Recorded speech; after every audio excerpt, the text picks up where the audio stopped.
gone over here. Yeah.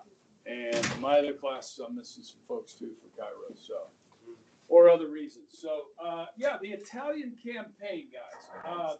So like I said yesterday, the Germans are going to leave 23 divisions in here to defend Italy. Otherwise, the Allies could march right up through Italy into southern Germany. And the Germans don't want that. Now, guys, this battle will last the entirety of the war, all the way up until May 8th, 1945. That is VE Day, Victory in Europe Day. VE Day, May 8th, 1945. All of Italy will not have been cleared. Now, most of it will have by then, but this is going to be a difficult slog. So, as I mentioned yesterday, from the time we land in Sicily down here to the time we get to Rome here is 11 months. So all total, guys, we will be really fighting in Sicily or Italy about 2 years. And it's one of the deadliest campaigns of the war for the United States. A lot of wounded and a lot of Americans will lose their lives here, as will Germans and Italians, but mostly Germans and Americans. And so we're going to land at Salerno here. Okay, later on, we will land at Anzio here.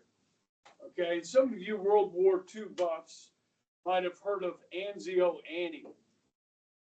You ever heard of Anzio Annie? It's this huge gun that the Germans put on a rail car. Let me see if I can find a picture of it. Yeah. Sorry, does that say June 5th or June something? June 5th.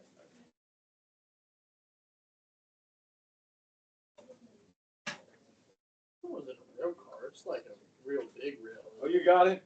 Well, I don't know. What is it called? Anzio Annie? Oh, man, it's freaking huge. I thought it was more than just a rail car. It was like a custom rail. It's huge. Oh, yeah. Massive. Please. 1 second. Jesus. Looks like that. There you go. Oh, yeah, Yeah. I see that. Yeah. Yeah, one of those bullets. I don't think it's in a museum. Shell is huge. Sign up for the shell. Yeah. Have you already signed up for a French? His response. Have you already signed up for a French pass? Oh, look at that. What is it? What's the caliber? Like how long? Blake size caliber. So, we had to face that gun when we came in at Anzio, up here, okay? So, I think I was telling you guys, my wife and I were along this coast south of Naples called the Amalfi Coast. And did I tell you what, we were doing a hiking vacation there, and they moved your luggage for you, and it's just a beautiful place. So we rented a car and drove down to Salerno. And like I said yesterday, we found this museum. And it's called the Museum of Operation Avalanche, which was the invasion of Salerno. Really hoping to go to Salerno and actually go to the beach. Like if you go to Normandy, France, any of you guys been there? Okay, because I had a student in third hour that, Max Farber, he'd been to Normandy, and they have a cemetery there and then a bunch of museums along the coast there. The museum here is kind of up in the mountains and kind of hard to find, actually. Good? Okay. So, yeah, we find this place. There's a church next door. There's a wedding going on. There's nobody in here. I think I told you that yesterday. And, I have a ton more pictures than this. I just picked a few out for the slideshow. But the American troops came through here, and the Germans were pretty bad. Like in Naples, they knocked down buildings, tried to create a lot of debris and rubble So when the Americans were trying to come through and make it difficult for us, so the Italians really took a disliking to the Germans here, because they were just awful. And so with the artillery that the Germans have, you saw Anzio Annie there, but the German 88s, their mortars, their machine guns, seizing the higher ground, this is going to be a tough slog.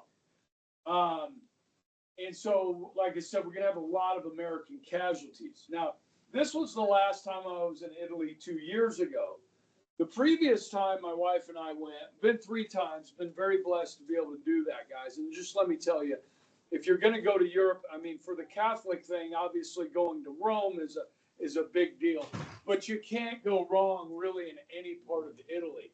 If you're in the center of the country, you're in the wine country, you know, and Tuscany, and it's unbelievably gorgeous. The food is the best in the world. Now, guys, I love Mexican food as much as the next person, but true Italian food is fresh, and the pasta, the tomatoes, it's incredible. So you can't go wrong there. I've been 3 times, and, you know, we're trying to pick out a spot for the summer, and we'll probably wind up back in Italy. I was talking to Mrs. Logston. You know, she takes groups. Anybody going with Miss Logston?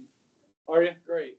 And you guys will be in Italy for a little bit. And she told me about a particular part of the coast where I haven't been. She's like, you ought to go there if they have that kind of tour. So definitely going to look at it again. But anyhow, this was kind of neat to have this whole place to ourselves.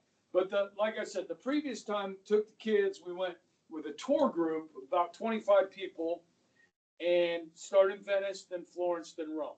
Now, if you like museums, you like art, Florence is for you, okay? If you're not really that much into art, Florence you can, you know, do quickly. Now, everybody wants to take a picture in front of the Statue of David. Everybody knows the Statue of David, right? So you got to do, that's in Florence. That's where everybody goes, okay? But they have these huge art museums. For me, it was a little too much.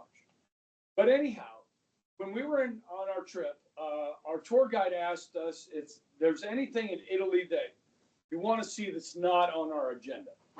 And we had a Vietnam vet in our group. He said, well, it'd be kind of neat to see something about World War II while we're here. And our tour guide, she didn't say anything to us, but we took a bus from Venice to Florence. Okay, so, you know, Florence is up in here, Venice is up here. I don't have Florence on it, but Florence is up in here. And we pulled up. Oh, did I show you this? Yeah, I'll come back to it. We pulled up here. And this is an American cemetery outside of Florence, and it's just south of Florence. And this is an American cemetery. Okay, and there are close to 3,900 Americans that perished, and this is in the battle north of Rome, not the early stuff down south, but this is what happens after June 5th, 1944, after we take Rome. These soldiers all died in the north. And it just kind of shows you how tough of a slog it was. Now, when we pulled up at this, I had been to the cemetery in Normandy, France, when we went there in '99, just my wife and I'm like, whoa, I didn't even know this existed. And so, of course, we walked up and we got the tour, and, you know, walk around the crosses, and I'm looking for somebody from Kansas, you know, and so I found this this cross here, and you might not be able to read it back there, but it says Grover G. Lynn, Staff Sergeant, 473rd Infantry Regiment, Kansas. He died April 17th, 1945. The war ended on May 8th. So this is about 3 weeks before the war ends, which is really sad. You know what I mean? Like, this guy, if he could have just held on for three more weeks, he would have come home. But he never came home. And so there was a caretaker there at the cemetery, and of course I'm peppering this guy with questions, you know. And you know, he said, you know, when Americans die overseas in a war, we have cemeteries really all over the world. And I'll show you a website here in a second. When they find the remains, or they have the remains, they will obviously notify the family when somebody dies. And the family can choose to have them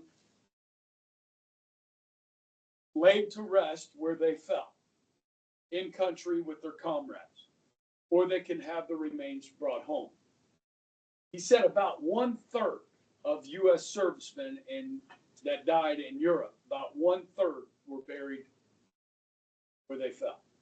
Okay, so this is about 1/3 of the Americans that died in northern Italy. Okay, and so as you go up to the top, there's a monument, and this is a list of soldiers that are still missing in action from World War II in Italy. Okay, and the interesting thing you'll see when you look at this, I kind of took a close-up here, is that most of these men were on bombers that were either shot down or crashed, never found the remains. So I'll just read a couple of these names for you guys, okay? So Louis Scalise, Private First Class, 361st Infantry Division from Pennsylvania. Now that was a soldier, he was Army. Most of these are bomb squadrons, okay? So Max Schweitz, Lieutenant, 415th Bomber Squadron, 98th Bomber Group from Texas. John Scott, Sergeant, 346th Bomb Squadron, 99th Bomber Group, Massachusetts. Okay, and you got guys from every state in here, you know what I mean? Now, I don't know if you guys can see this. There's a little dot next to this one and this one. The remains of these men have been found since this memorial was built. So somebody's digging a garden in their backyard, the shovel, and they hit something, okay? And then they dig it out and they realize that's human remains. So they call the authorities, they do the DNA testing, try and figure out who this person was, okay? And so over time, there's another one here. They have been able to find some of these and bring the remains home. So the guy that was running the place, he said about 45 days earlier, they had just sent the remains home of an American soldier from Arkansas, and he's actually an African-American soldier, and they were able to send the remains home to his family, which I thought was pretty neat.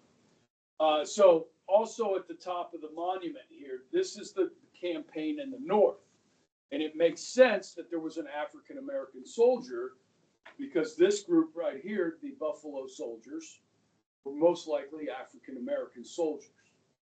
Okay, you've got the 10th Mountain Division here.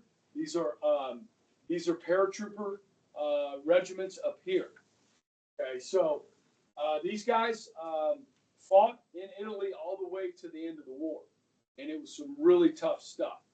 Okay, now I want to go back because I had a couple of videos here from our trip to Italy 2 years ago. This is in the museum. This is kind of cheesy, but they have a video room where they show video from the invasion, and then they built this big kind of thing on the table. It's kind of like kind of some cool technology. So this one shows the air. We bombed the area first because they're Germans that were bombing it, and then this one shows the invasion. It's a little cheesy, but come on. I'll get there. Okay, there we go.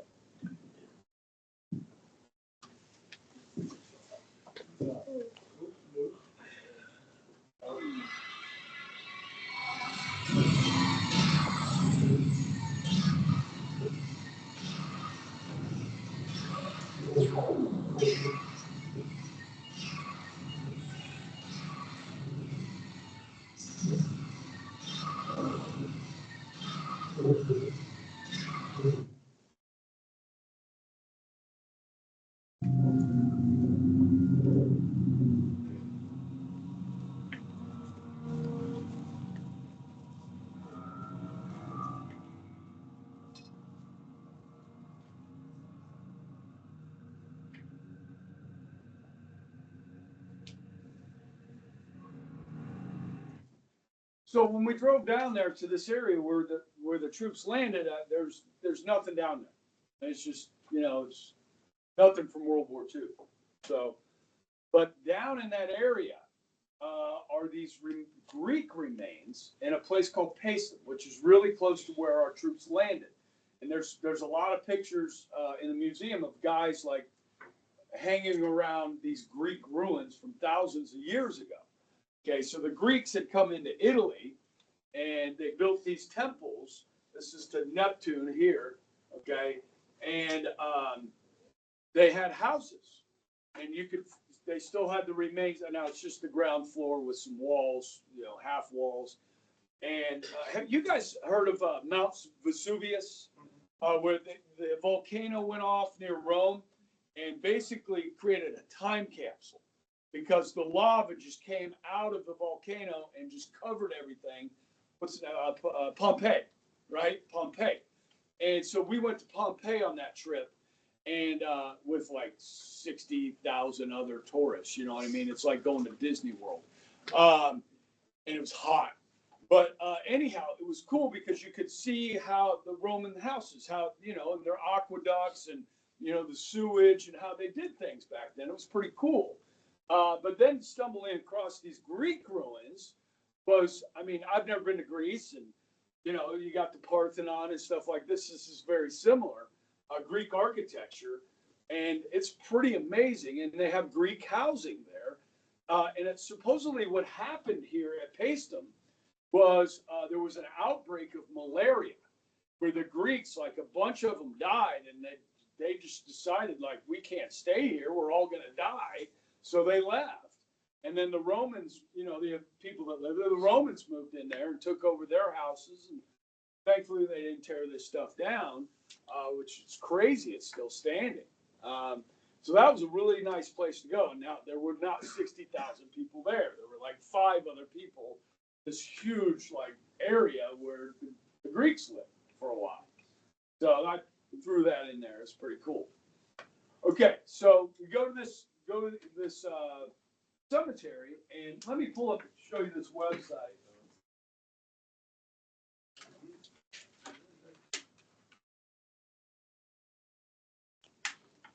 Okay, so hopefully my fingers will work here good. Okay, so you can see some of this is World War I, some of this is World War II, and these gold ones are like memorials, like a statue or something like that. And then the blue ones are actually American grave sites, okay, cemeteries built for the Americans. And this is a crazy good website. Like, you can click on this, and this is the one I was talking about, the Florence American Cemetery. 4,392 headstones there, Americans. Okay, this one down here near Rome. That's a different one. It's not letting me click on. But there's one in Tunisia. Remember we did the one in North Africa? Okay, there's 2,841. And then, there's links. Like, they have a virtual 360. You can visit. Really cool website. I just stumbled across this morning. And then if you zoom out, you've got, you guys remember the Philippines, right? Where the Bataan Death March and all that. There's cemeteries down there. Okay. There's some over here in Mexico City. That's from the Mexican War, 1846 to 1848. You remember those dates? Of course you do. Okay. And there's like 800 graves there that are unmarked. 750 unidentified American dead from 1847 in Mexico City. But there's an American cemetery there. Okay. So that's kind of neat. So wherever you're traveling, and obviously this is something I try and do when I travel is study a little of American history, if there is some there, or history in general. So pretty cool. Okay. All right. So I want to finish today with a story of 2 men that fought in Italy. One of them is from the great state of Kansas, and his name is Bob Dole. How many of you guys have ever heard of Bob Dole? Why? So like previous years, I don't have as many. Have I talked about Bob Dole already? Yeah. I know this sort of mentions the name Bob Dole. Okay. So when you say Bob Dole, huh? Did I tell? I don't know if I've told you. Not this story, but you mentioned Bob Dole before. Could tell if it was like a who remembers him. Okay. Well, yeah, I don't think you've heard this story. So Bob Dole is from Russell, Kansas. You guys know where Russell, Kansas is? You know where Hayes, Kansas is? Yeah. There's nothing out there. So you're driving I-70 going to Colorado. Get your head out of the phone and look around because there's nothing out there. Okay. But when you're driving out there, you can see the steeple, double steeples of, I think it's Victoria. There's a big church, Catholic church out there. You can see it from miles away because there's nothing out there. Okay. So when you're about to get to Hayes, you'll come past Russell, and they got a big sign out front that says, Russell, Kansas, home to 2 U.S. senators from this small town in Kansas. One of them was Bob Dole. The other guy was Arlen Specter. Arlen Specter actually moved, left Kansas, went to Pennsylvania, and was elected to the Senate from Pennsylvania, but born in Russell, Kansas, which is pretty cool, small town, you know. So anyhow, Bob Dole, when he was 18, he joined the United States Army, and like a lot of young people did, and he was sent to Italy, okay? And during the last months of the war, Bob Dole was fighting, and a German mortar exploded right next to him and basically put shrapnel in the whole right side of his body. He almost died. He spent 6 months in the hospital recovering from these injuries. Okay, that's a long time. He never fully recovered, but while he was in that military hospital, in that bed, he would tell anybody that would listen, when I get back to Kansas, I'm going to run for Congress. Okay? And you know what? He got home, and you got to be 25 to run for the House of Representatives. He ran for Congress, and he got elected. Later on, he got elected to the United States Senate, a club of 100 people. And he had achieved his goal. Then in 1996, he ran for president. He was the Republican nominee that ran against Democrat Bill Clinton in 96. And obviously, he lost. Otherwise, everybody would have heard his name. Okay? But as a politician, what do?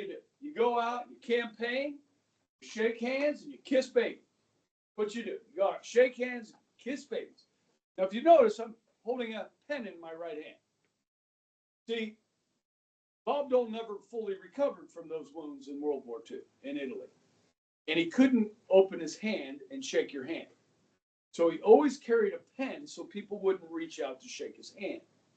Okay? So when he campaigned, he did this. He said, hey, how you doing? I'm Bob Dole. Good to meet you. Nice to meet you. Bob Dole. Bob Dole. Good to meet you. Yeah. Always doing that. Okay. So let me tell you a story about the other guy who was in the bed next to Bob Dole in the hospital in Italy. This guy's name is Daniel Inouye. Inouye. That's a weird name. I wonder where that last name is from. Oh, he's from Hawaii. And he's a Japanese American. Daniel Inouye wanted to sign up for the Army as well. Now, on the west coast of the United States, what did we do with Japanese people? We put them in internment camps, almost 75,000. Okay? So now some of these Japanese Americans were citizens. And we have this thing called due process and this thing called habeas corpus where if you're going to be held in prison, they have to charge you with a crime. Were these Japanese charged with a crime? No, but they were held. Okay? So Roosevelt suspended habeas corpus. The governor of California, Earl Warren, suspended habeas corpus. The U.S. government had the audacity to go into these camps and ask these young Japanese men that were behind barbed wire if they wanted to go fight in World War II for their country.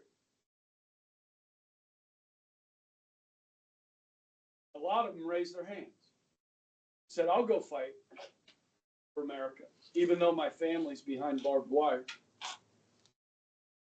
Now, they put together an entire regiment of Japanese Americans, segregated military still at this point, okay? Now, they're not going to send these guys to the Pacific for good reason, okay? They're going to send them to Italy. This regiment was called the 442nd. Daniel Inouye was a captain of a platoon in the 442nd. And in the last weeks of the war, he was leading his men in northern Italy. This is Daniel Inouye. This is what he looked like when he went in. Okay? On April 21st, let me read this for you if you don't mind. I'm going to change this out for this. Okay. On April 21st, 1945, Inouye was grievously wounded while leading an assault on a heavily defended ridge near San Terenzo, Tuscany, Italy, called the Calle Mustela. The ridge served as a strong point of German fortifications known as the Gothic Line, the last and most unyielding line of German defensive works in Italy. As he led his platoon in a flanking maneuver, 3 German machine guns opened up from covered positions 40 yards away. Okay, I want you to put yourself out on the stadium, out of the stadium. Okay, 40 yards, 120 feet. 3 machine gun positions. This was pinning his men to the ground. Inouye stood up to attack and was shot in the stomach. Ignoring his wound, he proceeded to attack and destroy the first machine gun nest with hand grenades and his Thompson machine gun. But informed of the severity of his wounds, he refused treatment and rallied his men for attack on the second machine gun position, which he successfully destroyed before collapsing from blood loss. As his squad distracted the third machine gun, Inouye crawled toward the final bunker, coming within 10 yards. He raised himself, cocked his arm to throw his last grenade. German soldier inside the bunker fired a rifle grenade, striking his right elbow, nearly severing it from his arm, leaving the prime grenade that he'd already pulled the pin from, reflexively clenched in a fist that suddenly didn't belong to me anymore. Inouye's horrified soldiers moved to his aid, but he shouted to stay back out of fear that he would relax and this grenade would go off. While the German inside the bunker reloaded his rifle, Inouye pried the live grenade from his useless right hand, transferring to his left. As the enemy soldier aimed his rifle at him, Inouye tossed the grenade into the bunker, destroyed it. He stumbled to his feet, continued forward, silencing the last German resistance with a left-handed, burst from his Thompson machine gun before being wounded in the leg, tumbling unconscious to the bottom of the ridge. He awoke to see his worried men of the platoon hovering over him. His only comment before being carried away was to order them back to the position, saying, "Nobody called off the war." Daniel Inouye received the Congressional Medal of Honor for his actions that day. He was in the hospital bed right next to Bob Dole. When Daniel Inouye got back to Hawaii, surviving his injuries, he ran for Congress. He got the idea from Bob. He was elected to the House, later elected to the United States Senate. And Bob Dole and Daniel Inouye served in the United States together for more than 20 years, both reaching leadership positions. Bob Dole, the Senate Majority Leader from Kansas, and Daniel Inouye, the Senate President pro tempore, the longest serving member of the Senate from the Democratic Party at the time, 4th in line to be President of the United States. That's a cool story. Okay.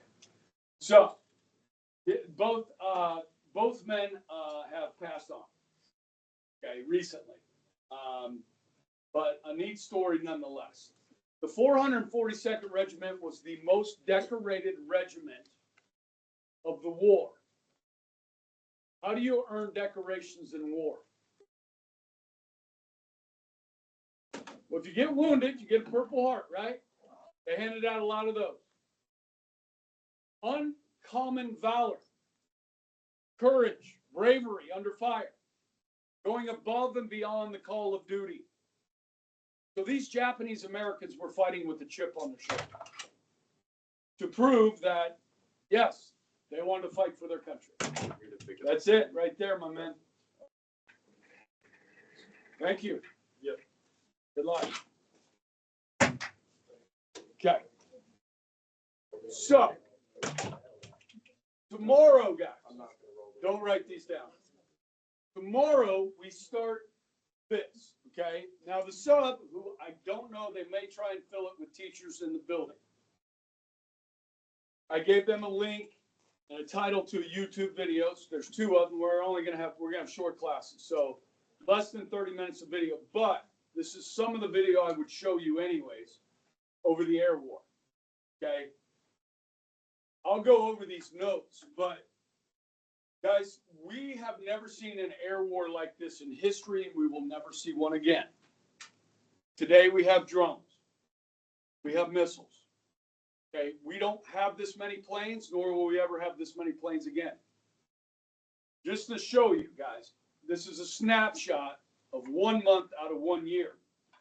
We had, in March of 1949, at our disposal in Europe, 7,177 bombers. The British, they had 6,900 bombers.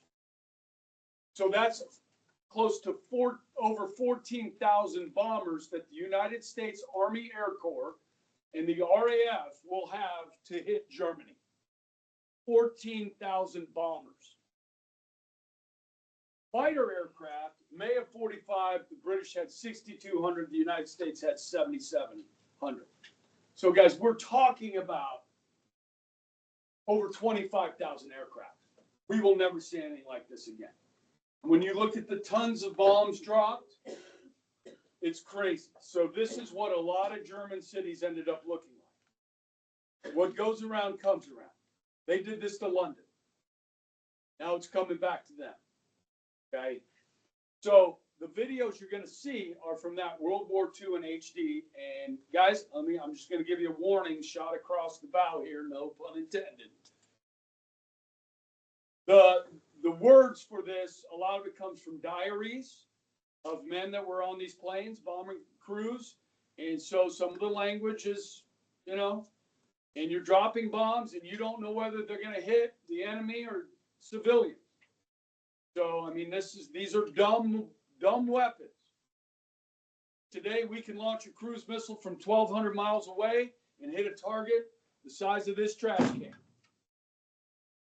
Not back then. These are dumb weapons. You have a lot of collateral damage. It sucks. It's awful. But it was the reality of World War II. It was total war. Okay? So, you'll get to see what that was like. You'll be at 25,000 feet in a B-17 doing a bombing run over Germany. Okay, so that's what you'll see tomorrow. Till then, I'll see you guys back here on Tuesday for more. How are you going to be gone tomorrow? I'm going to a baseball coaching convention. Do you make connections there with the other baseball coaches?